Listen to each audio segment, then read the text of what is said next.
let's go to our next issue. You know, during a political campaign, everyone is concerned with what a candidate would do on this or that issue, you know, if he is elected. But the candidate is more interested in what he would do if he is not elected. The All Progressives Congress bigwigs and chieftains are rallying support for the party's presidential flag bearer and former Lagos State Governor, Senator Bola Ahmed Tinubu. Beyond congratulatory and goodwill messages, the party's leaders say his candidacy is a breath of fresh air. So we can go back there again. No, you know, for me, I think if you had gotten someone from the government, I don't think that would have been the very best. Of course, you know, the government has its own low points and questions will be asked. But for someone coming from outside the immediate government, I think it is good for the party. Somebody who will be bringing fresh ideas. And I think you can't underrate the political force of this man in question. In 2015, I remember was it 15 or 11, even when Ribadu was on the ballot, despite the internal stuff, you know what APC polled in the Southwest? About 1.4 million votes.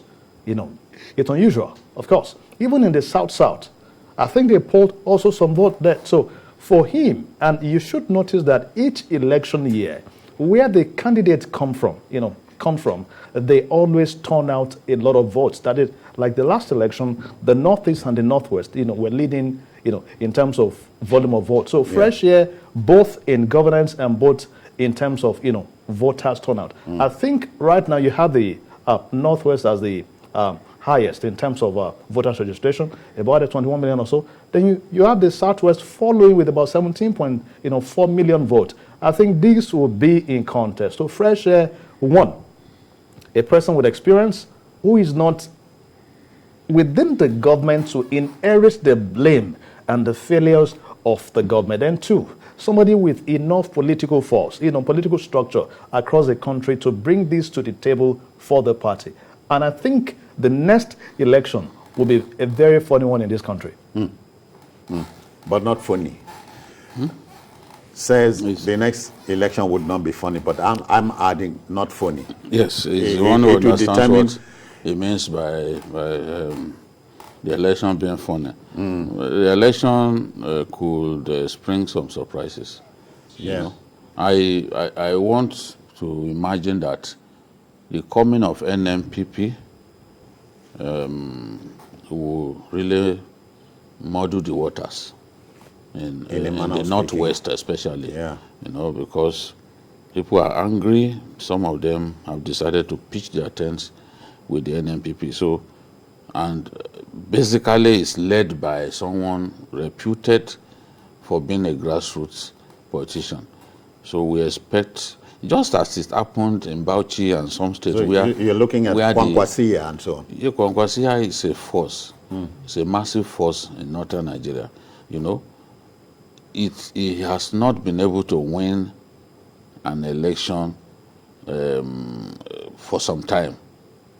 In terms of maybe a big election like governorship election, it's been struggling, but it's been building that group for some time, and that group is formidable. So I expect that some of what happened in 2019, when we saw some candidates winning on the platform of PRP. Okay, yeah. Yes, we expect that in Bauchi, some states of the north, that's it. Some PRP candidates emerged, even for the House of Reps, House of Assembly, they did well. So this time around, it is possible that NNPP will be able to win one or two states in the Northwest, and some House of Assembly, and even House of Reps as well. If I drop this, the immediate past secretary of the APC in Akwa Ibom State has defected to the same APC to NNPP. But the party is a lot stronger in the Northwest than your Akwa Ibom. So the way it is in Akwa Ibom and some other South states, the PDP is so strong that when you step out of the PDP to another party, you end up not winning. All right. We understand you know, former Transportation Minister ROTIMI AMAECHI has congratulated Asiwaju Tinubu. Not surprising? In the spirit of sportsmanship, as we're talking. Yes, yes. And just as I said yesterday, Asiwaju needs people like ROTIMI AMAECHI, who came second to him. He needs his energy, his inventiveness, and his leadership qualities. This is the sort of person that will tell you the truth anytime. He just doesn't care how you feel, he will tell you the truth. And his methods work for him. So he's someone that I like so much. Following him for some time, I've interviewed him in the past when I was a tabloid journalist. So I think having led the president's campaign for 2 successive elections and delivered victory, you know, to the president, to the party, I think that Asiwaju would need him. Would need someone like ROTIMI AMAECHI to help him prepare for the 2023 election. Kolawole, the phrase is all hands on deck. Yeah. No, of course, it's important. Because it's not yet Uhuru. I think, you know, he was trying to give some data that time. You need every hand on deck too. I was, of course, I imagine an election that will be close, yet the victory will also be very decisive. Now, he mentioned the Northwest, you know, then.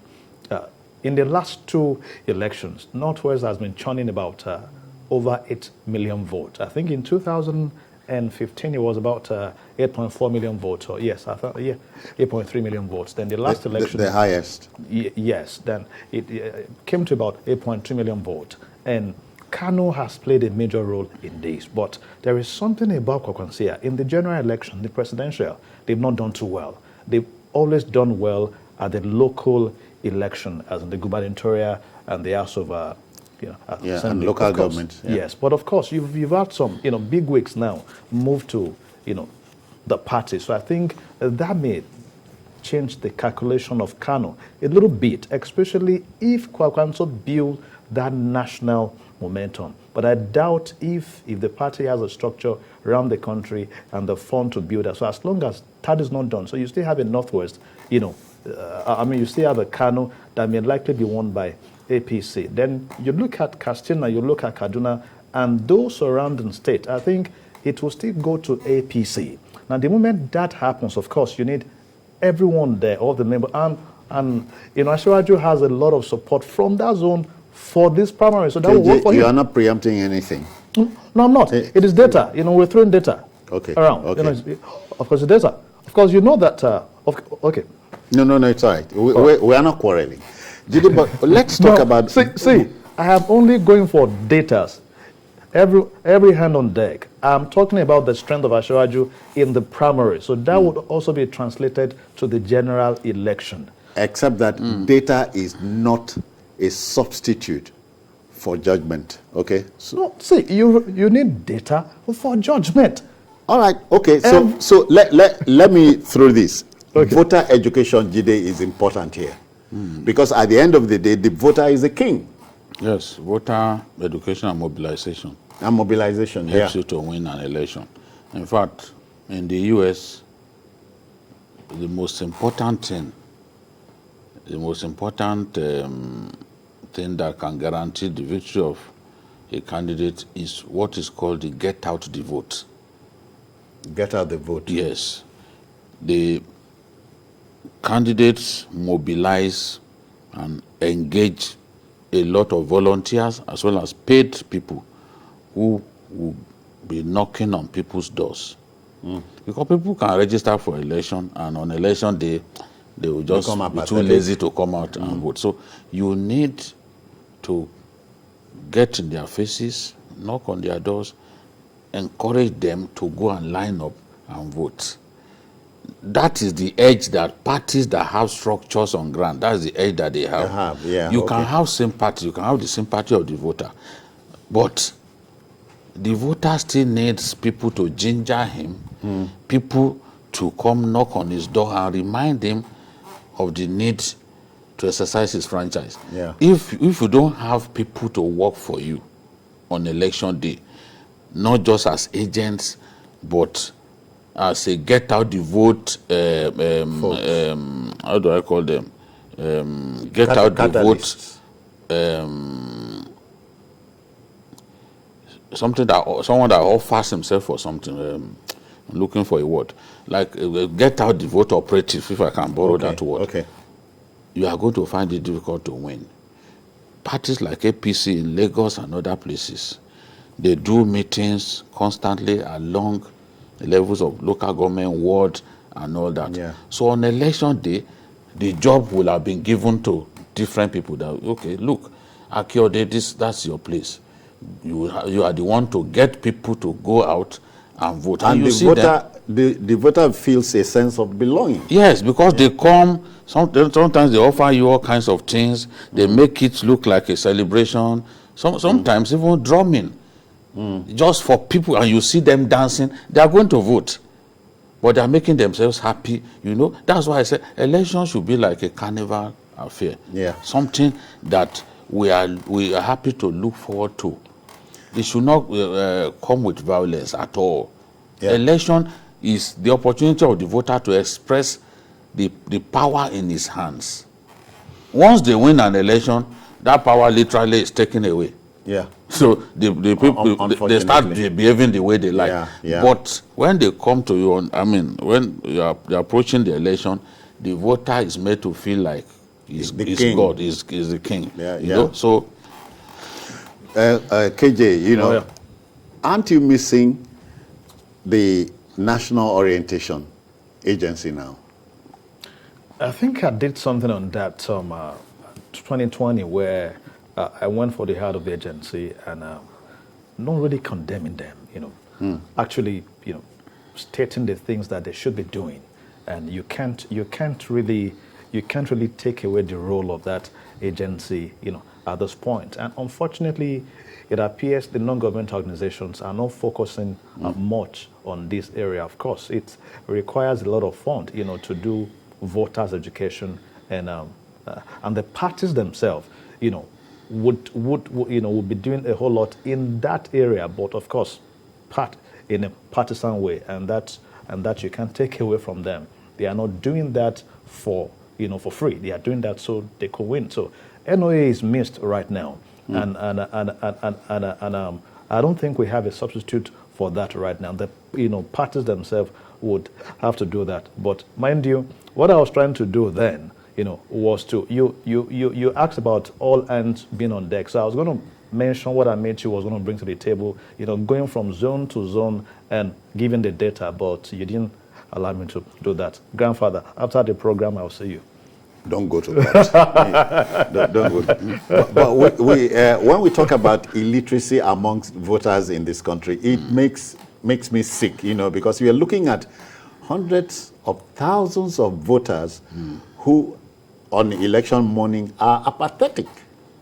And you're wondering where this apathy is coming from. It's especially in some parts of our country. People don't take elections seriously. But in the North, for example, their political education is a lot better. And the medium of radio, they listen to radio a lot. There's a lot of political education that also goes on through, that people make use of through the radio. Now, if a lot of ballots get wasted in our country on election days, because people don't know that it makes no sense to fold the ballot. Yes, once you done the thumb printing, you don't have to fold. If you must fold, it must not obliterate. Yes, if you fold it, you must fold gingerly. Don't allow one part of the paper to touch the other side. Once it touches the other side, it destroys. It renders the voting valid. Jide, we have Ade waiting in London. I'm sorry we kept you waiting. Ade, thank you for joining us. It's all right. It's all right. Good evening to you. To all of you, good evening, sir. Good evening. I want to congratulate Asiwaju for the victory. But I want Babajide to please advise him. 1993, there was peace in Nigeria, no Boko Haram, no killing. It's different from 2022. He should not pick a Muslim vice president. If he did that, he will win the election.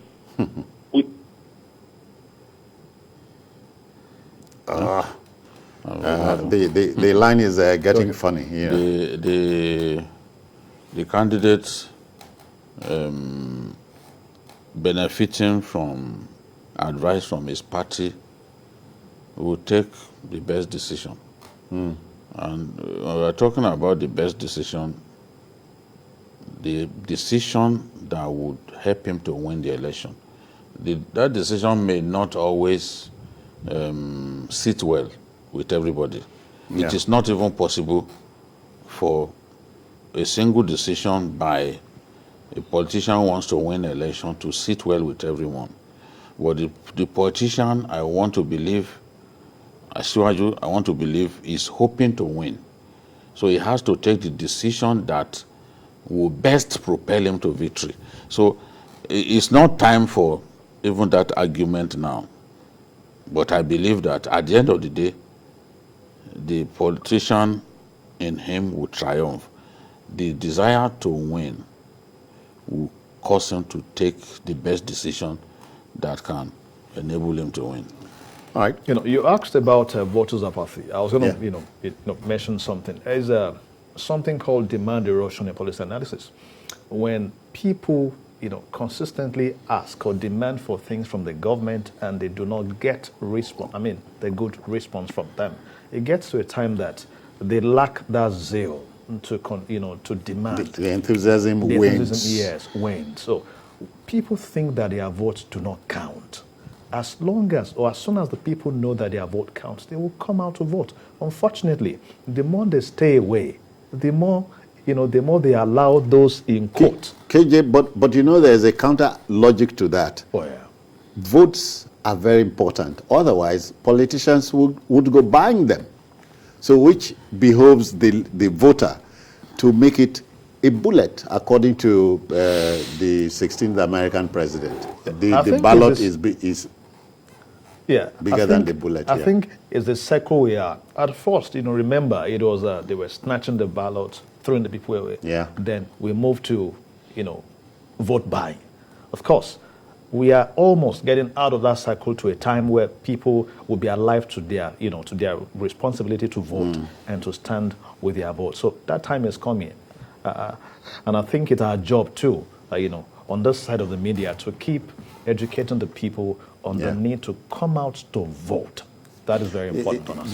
Whatever happens to this talk about transmitting election results electronically? Electronically, yes. Whatever. Well, I know power problems is still here. Yeah, but it's still something that we have to do. The law says where it is feasible. That's the proviso. Yes, it doesn't say that in all cases you must do that. It's not like a card reader, for example. Even the card reader gets bypassed. So where the infrastructure supports that, they will go ahead and do electronic transmission of results where they have electricity, but in some very rural communities, I know that they will not be able to do this. Some very rural communities. Yeah, Kola, quickly, let's rub this in. Ade just called us from the UK, and we're looking at diaspora voting.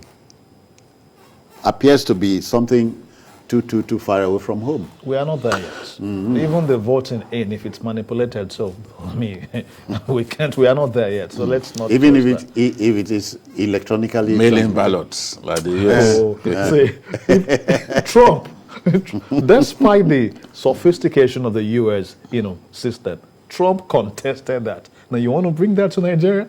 I bet even the Supreme Court will not be able to declare the president. Come on. But again, this is not to say our country is not sophisticated enough politically. No, Close to 62 years after independence. I think with improved technology. Sorry, we take can get there. We take a caller from Niger State. ETSU is reaching us from Niger State. Good evening, ETSU. How are you? I'm fine. Good evening. Baba, good evening. Good evening. How is Niger? Thank you. We want to appreciate. So then, we want to appreciate your program. This is one of the best programs in Nigeria. We always watch it. Even if there's no light, we have to take time to watch the program. So we really appreciate your program. And we want to say congratulations to Tinubu. And they have to do their calculations very well, Babajide, because if they didn't do the calculation, the ATIKU is coming. This issue of Muslim ticket or Muslim Christian ticket, they have to sit down and do the calculations very well. If not, they will miss it. What they should be now is how to win the general election. Yes. Yeah. And I think Tinubu is a very nice person. And I think we want to appreciate this program. Thank you very much. Thank you, Esu. Let's quickly go there. One of our major fault lines is making our politics have a peculiar character. It must be Muslim, Christian, Muslim, and on all that, North, South, and so on. I think we should age. We should be out of that groove, if you see. I hope that one day will be propelled by competence more than anything else. I long to see that happen in our country. What we've had Muslim, Christian leadership in our country in the past. Remember Gawan? Gawan's number 2 was a Christian. Okay. So wait. Yeah. He didn't was a Christian. He didn't matter. Yeah. The heavens didn't collapse on our heads. In Lagos State. Jafojo and Jakonde in Lagos, yeah. And you can't tell me that the population of Christian is not big enough to have a Christian deputy. Well, we had Jafojo and Jakonde, and nobody complained because Jakonde was the best governor of his era. Then, even now, in the House of Reps, the number 1 and the number 2, they are both Muslims. Wase and Bajabi, they are both Muslims. No one complains about it. Do I even remember that? That is the thing. People are more concerned. People are more concerned about the fact that they are doing a good job. Baja is providing leadership. It's well complemented by Wase, and everyone is happy. So I know that we'll get to that point one day when we have a succession of good leaders. People won't think about where they come from anymore. Kola, remember the brouhaha about the 1993 Abiola and Kingibe thing, But it didn't matter. And we're talking about a mere 29 years ago. I think, see, the issue is not now. It started from 1914. And successively also, we have not really helped, help the issue as we should. By the time you look at the homogeneity nature of the country, of course, you must take into consideration every interest. However, I think it is also good for us to sit down and ask ourselves, is there a separate market for a Muslim? Is there a separate road for a Christian? As long as you have leaders who can deliver, I think people are just in. Are you going to protect my separate pilots? There is none. You get into an aircraft, you don't care about the religion of the pilot. Whether it's this or that. I think the fear is this, is that people are scared. If you are, if you belong to so religion, are you going to protect me that belong to this religion? So as long as they are sure that these guys are liberal and and they don't have such history, I think it won't be a problem. I remember what the late American president, the oldest, what's his name? The old cowboy, Reagan. When he was shot, Ronald Reagan. When he was shot, the doctor attending to him, he quipped, "I hope he's Republican," and people laughed. So, but that's the nature of politics, No permanent friendship, as I said earlier on, and no permanent enmity and all. No permanent pilots. See, I think you get into an aircraft, you don't know where the pilot is from, but you give your whole life to him. To him. You know, you believe that he will take you there. When an aircraft is flying at more than 30,000 feet, if anything happens, you don't stand a chance of surviving. Even when it's not that high, if anything happens, you don't stand a chance. The plane, when we had this crash in 2006, the plane had not even finished climbing. It came down near the airport. People died, you know. But when we get into an aircraft, we don't care about the religion of the pilot. It's taking us to our destination. We believe that it will take us there. I believe that we must get to that point when we can trust our leaders to be fair to everyone. Our leaders to ensure that they work for, that we can be sure that they will work for us. You know, that we have voted for people who will truly work for us and give their best at all times. Leaders who, okay, UCHE is reaching us from Nnewi. Nnewi is in Anambra State. UCHE, good evening to you. Welcome. Yeah, good evening, Citizen Jones. Professor. I know be Prof. Go on. Good evening, Chief Babajide. No. And there's Johnson here. There's Johnson. No, you are distributing appellations. You are distributing appellations today. This congratulations to the Japan himself. But I think he's what I call them kitchen cabinet, or his people, his followers should advise him the way he should talk from now. Yes. The way he should talk. He should not talk too much. You are right. You know, because if he talks too much, they will count it. They can count. You know. They will misinterpret it. Yes. Can be used against him. Yeah. You remember ATIKU fought with what I call it fight with Buhari, and he saw the marching even as a sitting president. So if he mistake, ATIKU will take the day. Forget about the people say that they are going for the southeast. The southeast, they don't have any option than to vote for PDP. UCHE, we thank you very kindly. Thank you very much for that point that I made. I think it's important that we stress that point. You know, I was going to talk about handlers. Yes. How do you handle the big man? Yeah. To ensure that at this time, if I were one of the handlers of Asiwaju, for example, I would set out no-go areas. Don't make comments on this kind of things at this time. There are certain things that you cannot say as a presidential candidate from southern Nigeria. Even if you say it with genuineness of intention.